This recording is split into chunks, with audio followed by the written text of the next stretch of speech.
महाराष्ट्रातल्या जवळपास सगळ्या शिवसैनिकांची अपेक्षा होती महायुतीमध्ये शिवसेनेला किमान 18 जागा तरी मिळतील, परंतु भारतीय जनता पार्टीने शिवसेनेची बोळवण 12 जागेवरती केली.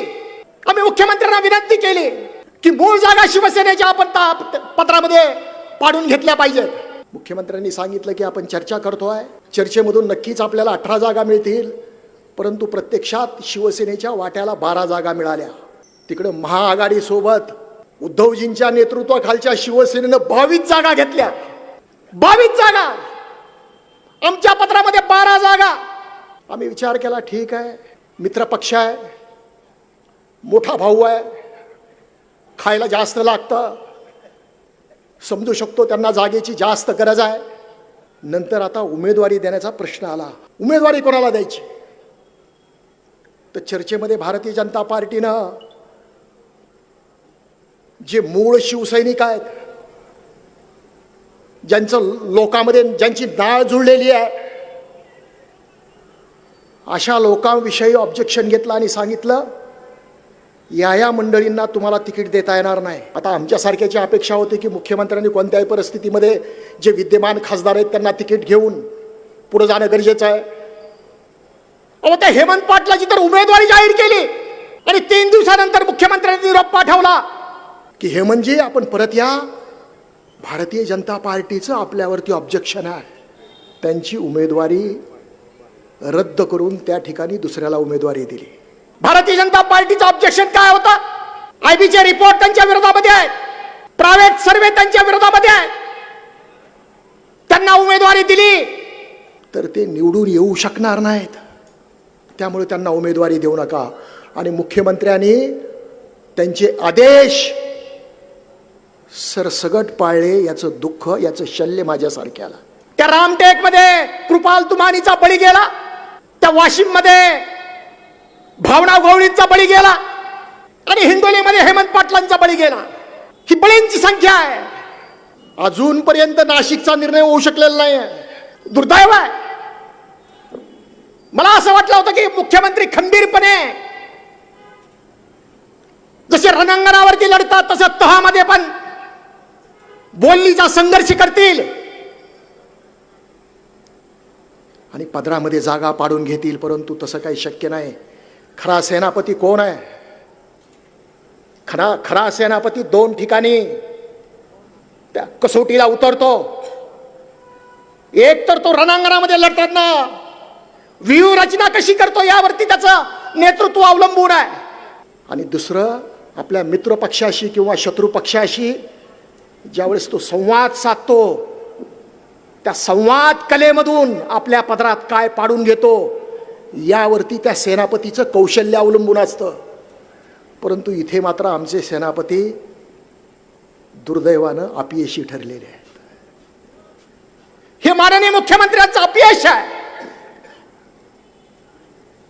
शिवसैनिकांचे बळी देऊन भारतीय जनता पार्टी उभी करण्याचा प्रयत्न माननीय मुख्यमंत्री करत असतील तर माझ्यासारख्या शिवसैनिकाला ते कदापि आवडणार नाही. म्हणून मी शिवसेनेमधून बाहेर पडलो, मुख्यमंत्र्याकडे नाराजी व्यक्त केली. हा निर्णय चुकला असेल तर मला आपण सांगावं की सुरेश नवले हा तुमचा निर्णय चुकलेला आहे. मला असं वाटतं की हा निर्णय बरोबर आहे. शिवसेनेमध्ये असणारे जे नेते आहेत, शिवसेनेमध्ये असणारे जे उपनेते आहेत, शिवसेनेमध्ये असणारे मंत्री आहेत, त्यांनीही सांगितलं की आम्ही प्रतिक्रिया देऊ शकत नाही, आम्ही बाहेर पडू शकत नाही, जे काय करायचं असेल तुम्हाला करावं लागेल. पहिली मांजराच्या गळ्यामध्ये घंटा बांधण्याचं काम सुरेशराव तुम्ही करा. लोकसभेच्या निवडणुकीनंतर मांजरं कमी पडतील एवढ्या घंटा आम्ही बांधू. ही भावना शिवसेनेमध्ये असणाऱ्या नेत्यांची, उपनेत्यांची आणि मंत्र्यांची आहे. ही वस्तुस्थिती आहे. आता बोलवण काय केली जाते आहे? MLC करू. ज्यांना तिकीट नाकारलं त्यांना सांगण्यात येतं की तुम्हाला MLC करू. ह्या 3 पक्षाचे मिळून किमान 12 डझन MLCचे आश्वासन देण्यात आलेले आहे. शिवसेनेचे 4 डझन, भारतीय जनता पार्टीचे 4 डझन आणि अजित पवार दादांच्या राष्ट्रवादीचे 4 डझन, असे 12 डझन MLCच्या आश्वासनं लोकांच्या पुढ्यामध्ये मांडलेली आहेत. आणि त्याच्यावरती आता सगळं चालू आहे. जर 48 जागामध्ये ही स्थिती, तर 288 जागामध्ये ज्यावेळेस विधानसभेची निवडणूक लागेल त्यावेळेस काय स्थिती असेल, हे चित्र ज्यावेळेस माझ्या सारख्याच्या समोर उभा राहतं त्यावेळेस अंगावरती काटा फुटतो. लोकसभेमध्ये ही तैना, तर विधानसभेची काय करल मैना, असा प्रश्न माझ्या सारख्याच्या मनामध्ये निर्माण झाल्याशिवाय राहत नाही. विधानसभेच्या निवडणुकीमध्ये मुख्यमंत्र्याला सांगण्यात येईल, तुमच्याबरोबर किती आले? 40. या 40 पैकी 30 लोकांचे निगेटिव्ह रिपोर्ट आहेत. 20 जणांचे IB रिपोर्ट हे निगेटिव्ह आहेत. यांना उमेदवारी दिली तर हे निवडून येऊ शकत नाहीत, त्यामुळे तुम्हाला यांना उमेदवारी देता येणार नाही. माननीय एकनाथ शिंदेजी, आपण तुमचे उमेदवार बदला.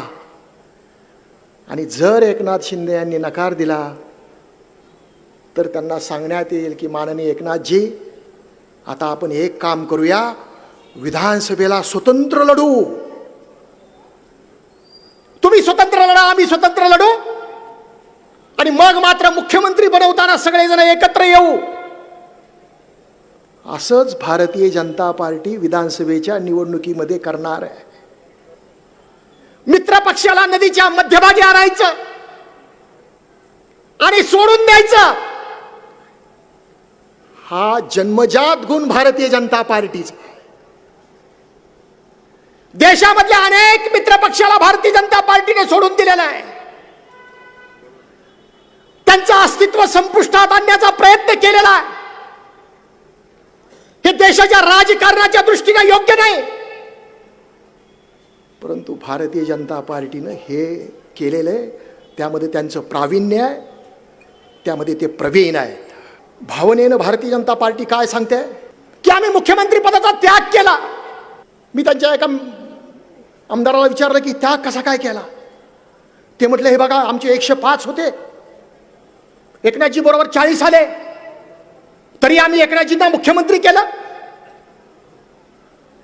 मी म्हटलं 105 ला अर्थ नाही, त्यामध्ये 40 घातल्यानंतर 145 होतात, तेव्हा कुठे जादुई आकडा निर्माण होतो आणि त्याला मुख्यमंत्री करता येतं. त्यामुळे तुम्ही जे काही केले ते काही उपकार केलेले नाही आहेत. हे सगळं स्क्रिप्टेड आहे, ही पटकथा आहे. शिवसेनेमधून एकनाथजी शिंदे बाहेर पडले, 40 आमदार बरोबर घेतले. शिवसेनेमध्ये दुसऱ्या क्रमांकावरती शिंदे साहेब होते, हे तर तुम्हाला मान्य आहे. तू म्हटला हो मान्य आहे. म्हणलं मग शिंदे साहेबांनी जो उठाव किंवा बंड केलेला आहे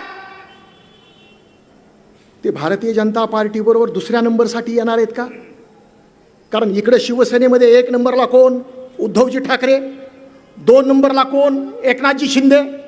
मग उठाव कशासाठी आहे? 1 नंबरसाठी आहे. शिंदे साहेबांनी जो उठाव केला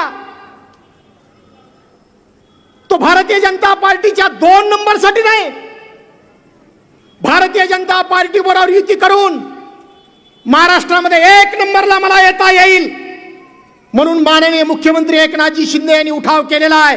हे महाराष्ट्राला विसरता येणार नाही. त्यामुळं भारतीय जनता पार्टीने त्याग केला. हे जे भारतीय जनता पार्टी सांगते हे मुळातच सपशेल चूक आहे, सपशेल खोटा आहे. यामध्ये काही सत्य नाही आहे. अफवा पसरवणं, माणसं माणसावरती घालणं, यामध्ये कोण प्रवीण आहे सगळा महाराष्ट्र जाणतोय. त्या जरांगे पाटलांनी उपोषण केलं. मला वाटतं जरांगे पाटलांनी असंख्य उपोषणे केली आणि ज्या वेळेस त्यांनी उपोषणे केली त्यावेळेस पंचक्रोशी मधल्या हजारो लोकांनी त्यांना पाठिंबा दिला, मदत केली. पण जरांगे पाटलांनी ज्यावेळेस प्राणांतिक उपोषण केलं आणि महाराष्ट्रामधून लोकांची रीग लागली मुंग्यासारखी, त्यावेळेस मात्र महाराष्ट्र शासनाला ते आवडलं नाही. महाराष्ट्र शासनाकडून जरांगे पाटलांना विनंती करण्यात आली की आपलं उपोषण परत घ्या. जरांगे पाटील खंबीर माणूस आहे, झुंजार कार्यकर्ता आहे. त्यांनी सांगितलं मी माझं उपोषण परत घेणार नाही. राज्य शासनाने मी मागितलेल्या मागण्या पूर्ण करण्याचा संकल्प सोडावा, त्यानंतर मी माझं उपोषण परत घेतो, तोपर्यंत मी माझं उपोषण परत घेणार नाही. पुढली कथा महत्वाची आहे. राज्य शासनाने नंतर डाव टाकला. हे पोरगा ऐकण्याच्या मनस्थितीत नाही, हे ऐकत नाही हे लक्षात आलं आणि राज्य शासनाने सांगितलं, ठरवलं की हे उपोषण दडपून संपवायचं. बळाच्या जीवावरती हे उपोषण संपवायचं. आणि मग पोलिसांनी जो लाठीमार केला, जघन्य लाठीमार, महाराष्ट्रामध्ये या अगोदर अशा प्रकारचा लाठीमार कधी झालेला नव्हता. महिलांची डोके फोडली, लहान लहान मुलांचे पायाचे आणि हाताचे हाडं मोडले. महिलांनी आक्रोश केला, टाहो फोडला, परंतु पोलिसांनी अजिबात पर्वा केल्या नाही, नुसतं ठोकून काढलं. ही वार्ता ज्यावेळेस संपूर्ण महाराष्ट्रामध्ये गेली त्यावेळेस लाखोच्या संख्येनं जरांगे पाटलांच्या उपोषणाचं समर्थन करण्यासाठी महाराष्ट्र लोटला. राज्य शासनाचा निषेध महाराष्ट्रामधून घडला. राज्य शासनाने हे अघोरी कृत्य करणं अपेक्षित नव्हता, परंतु राज्य शासनाने अघोरी कृत्य केला आणि एक प्रकारे उपोषणकर्त्यावरती हा अमानुष लाठीमार करून महाराष्ट्राच्या राजकारणाला कलंक लावला. आम्ही मुख्यमंत्र्याकडं आमची वेदना व्यक्त केली, आमची भावना व्यक्त केली. देण्याचा अधिकार राज्य शासनाला आहे, परंतु या देशामधल्या प्रत्येक नागरिकाला उपोषण करण्याचा अधिकार आहे. महात्मा गांधींनी उपोषण केलं. अर्ध्या जगापेक्षा जास्त देशावरती ज्यांचं राज्य होतं त्या इंग्रजांना भारत देश सोडावा लागला. उपोषण लोकशाही मधलं ब्रह्मास्त्र आहे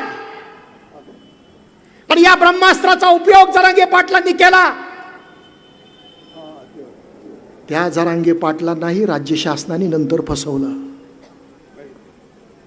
पहिल्यांदा गुलाल लावला, नंतर फसवलं.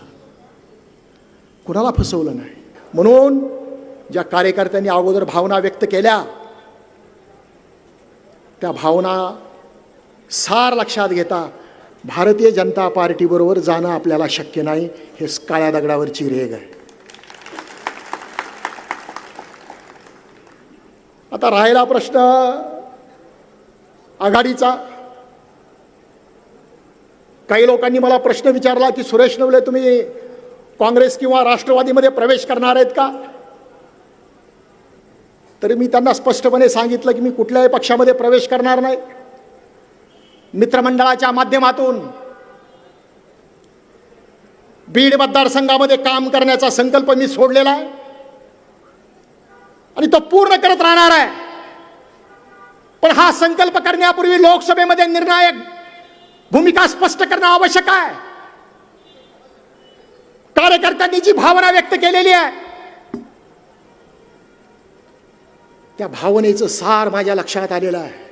तर आता देशामध्ये राजकीय परिवर्तन होणं आवश्यक आहे आणि हे राजकीय परिवर्तन करायचं असेल तर आपल्या जिल्ह्यामधून बजरंग सोनवणे लोकसभेमध्ये जाणं अगत्याचं आहे. त्यामुळे मी सगळ्यांना विनंती करणार आहे की मित्रमंडळाचा पाठिंबा बजरंग सोनवणे यांना आहे. आपण दोन हात वर करून बजरंग सोनवणे यांना पाठिंबा जाहीर करावा. कॅमेरांना मी विनंती करतोय की आपण लोकांच्या भावना लक्षात घ्याव्यात. बेंबीच्या देठापासून फुंका बजेगी तुतारी.